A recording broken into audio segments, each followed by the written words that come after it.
I'm now going to cover the issue of filters for digital photography.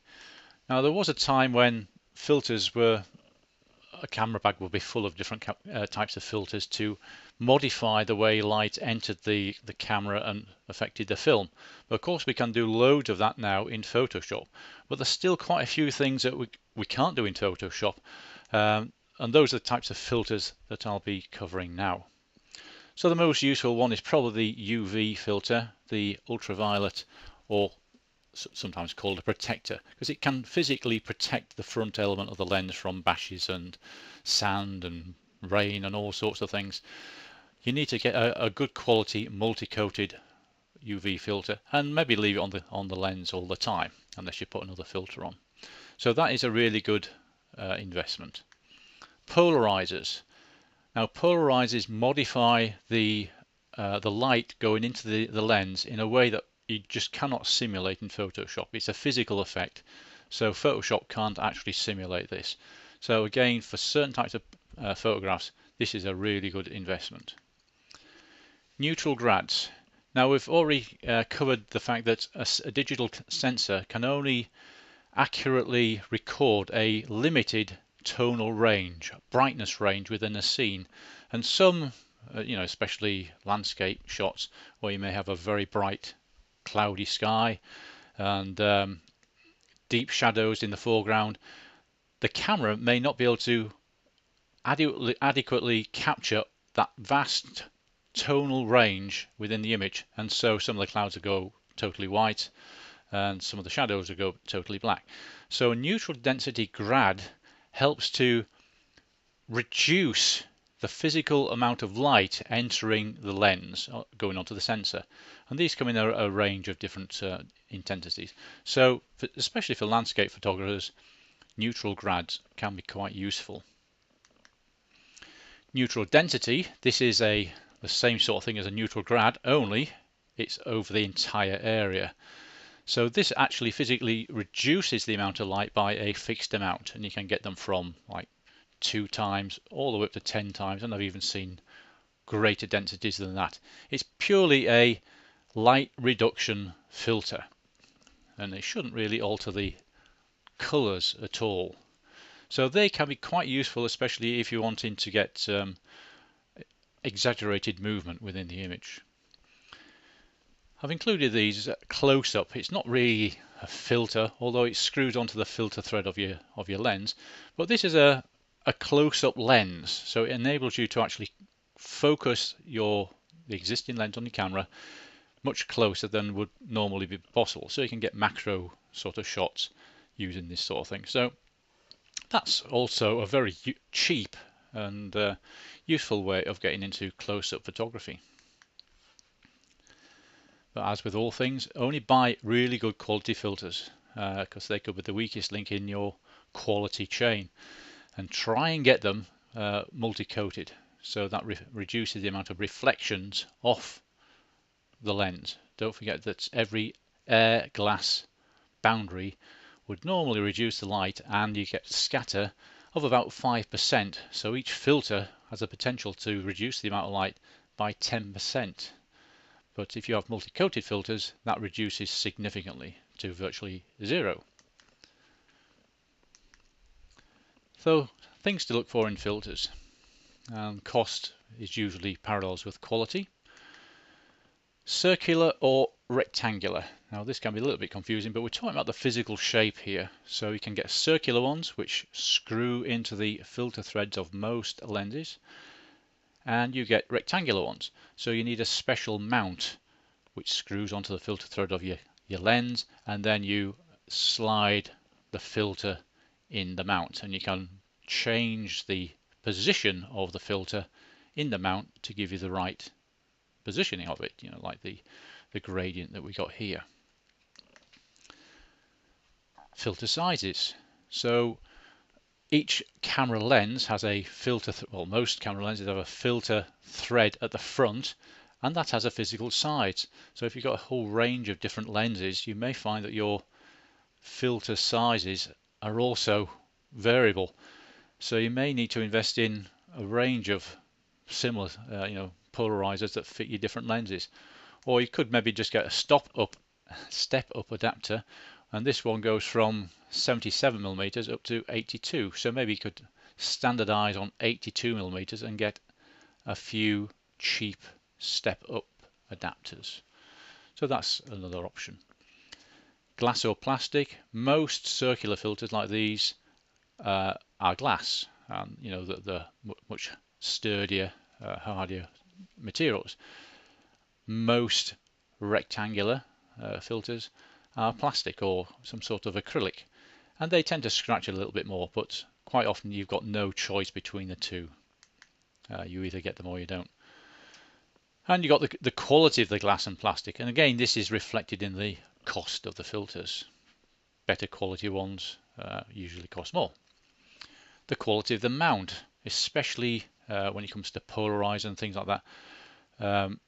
The filter thread. So there's a lot of cost goes into actually producing a high quality mount as well as the glass itself. Again, multi-coated. You need to get multi-coated if you can. The thickness of the mount. So this is the physical thickness in that direction. Some lenses, some filters are quite thick, and when you consider the angle of light going into the lens, you may find that you get vignetting by the large rim of the filter. Whereas if you invest in a very thin one, that usually doesn't occur. So some issues with filters.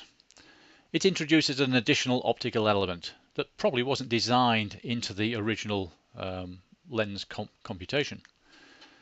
And it could reduce the quality potential of the main lens, and it can introduce flare, especially if it's not multi-coated.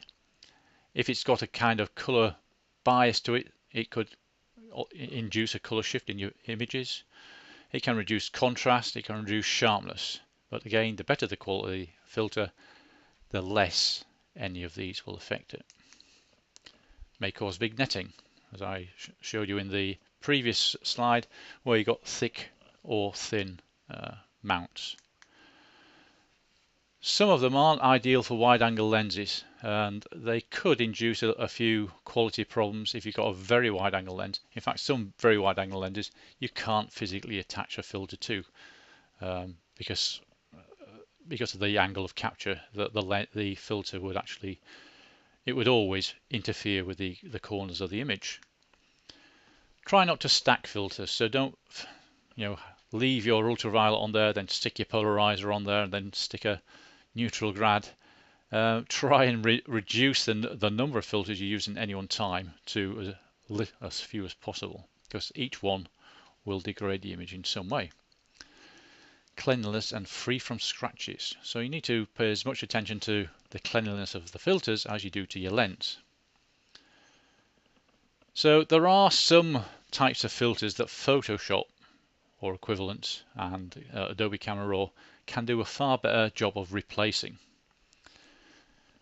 Now, in the olden days when you used to have a film in the camera and you went into a room illuminated by tungsten light, you had to fit a color correction filter in order to get the correct rendering on the film. You don't need to do that these days, especially if you're using raw files, because in the Camera Raw converter we can change the color temperature of the light that was hitting the scene at the time to anything that we wish, so we can fully correct color temperature. Black and white filters. In the days of film, we used to have to fit red, orange, yellow, green, blue filters in order to change the contrast relationships within the image. These days, in Photoshop, as long as you take your pictures in full color, it can use those three color channels, the red, green and blue, to simulate any type of black and white filter that was available in the past. So if you're doing black and white photography with digital, always take it in color, always in RAW, and you can simulate every black and white filter going. Soft focus and many special effects types. So it can't do all of them, but generally at least you're starting off with a clean image when you're in Photoshop, and you can invoke soft focus and other types of special effects if you need to. So let's have a look at some neutral density graduated filters. So here's the filter, well, the mount that attaches to the lens, and then the rest of this mount attaches to that adapter, and then the lens, sorry, the filter slides into the mount, and you can move the filter up and down until you get the graduation at the right position. Now this is a range of Lee filters that I've had for many years. They're all neutral density filters, like they should be grey. However, over the years mine have tended to change colour, which could be an issue. Now you could correct this in Photoshop, but it is a bit of a problem. Hopefully the newer types of filters have got better colour permanence, or no colour permanence, as we need in this instance. So here we can see we've got they come in different hardnesses.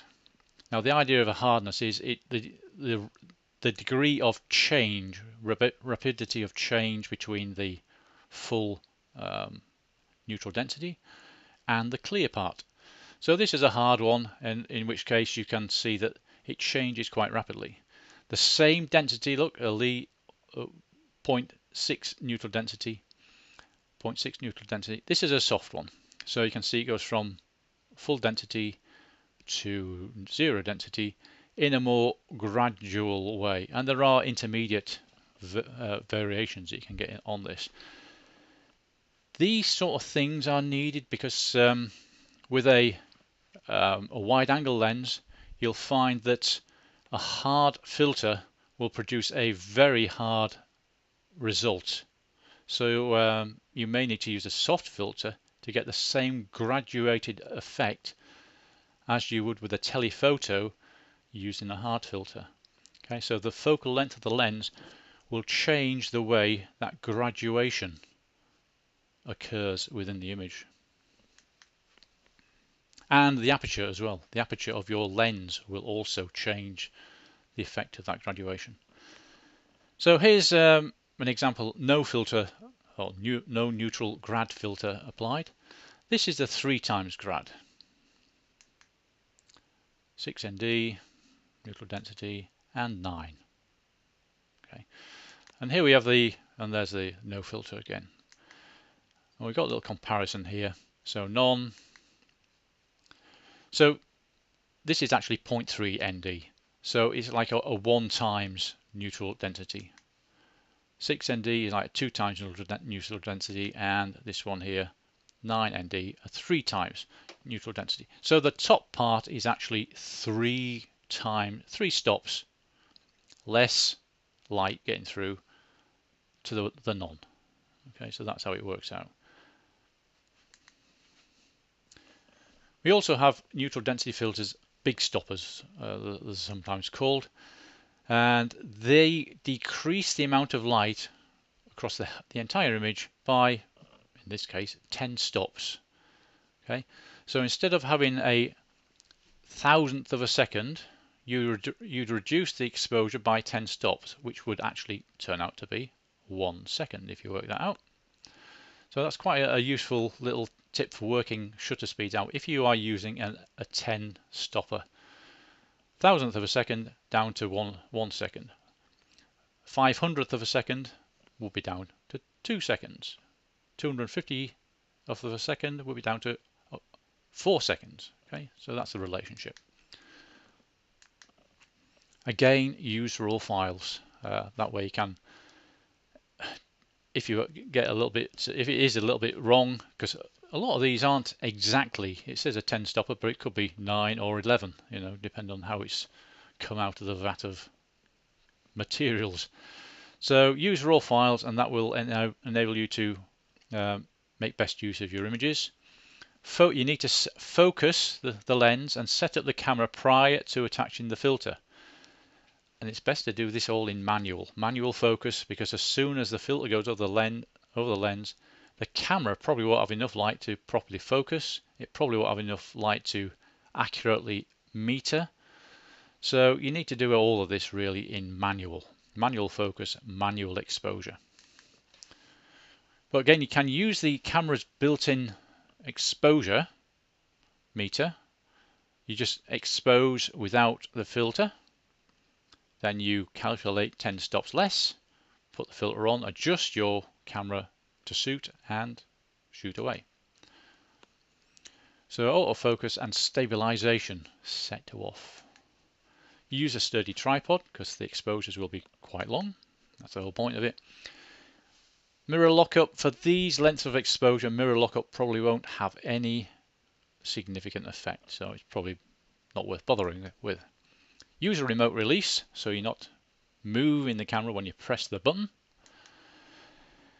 Check the resulting exposures using the camera's histogram. Again, on the back of the camera, see what the result is, because these might not be exactly as advertised. And there's a simple little calculator. So with a 10 stopper, 8,000th of a second has become an eighth of a second, blah, blah, blah, blah, blah. So it's always 10 stops reduction. And if you only have a 9 stopper, then you just have to reduce it by 9 stops each time, or whatever. There's quite a lot of calculators that I got these off the web. So there's quite a lot available out there. All you've got to do is type in neutral density filters charts, and it'll give you a whole range of neutral density densities and the shutter speeds and how to reduce, calculate the resulting exposure. So there's lots out there. It's quite simple to do. So here we have a picture no filter, and we can see there's quite a bit of sharpness in the image. 1/2 of a second. This is actually the sunny 16 rule. Look, 100 ISO, almost 100th of a second, f16, sunny day, correctly exposed. Same lens, same kind of setup, but with a 10 stopper, it now goes down to an eighth of a second, and this is the sort of effect we get. 10 stopper again, this time a 15th of a second because I've reduced the aperture down to f22. Okay, still the sunny 16 rule if you care to work that out, and that's the resulting image. So you get this sort of milky movement, and you can even see it in the clouds. So they can be quite effective for certain types of landscape photography. Polarizers. This is one of my favorite filters. So polarizer can increase color saturation and decrease reflections in a way impossible in Photoshop. Light waves can vibrate up and down and side to side 360 degrees all the way around. So most reflections vibrate in one plane. Reflections are polarized.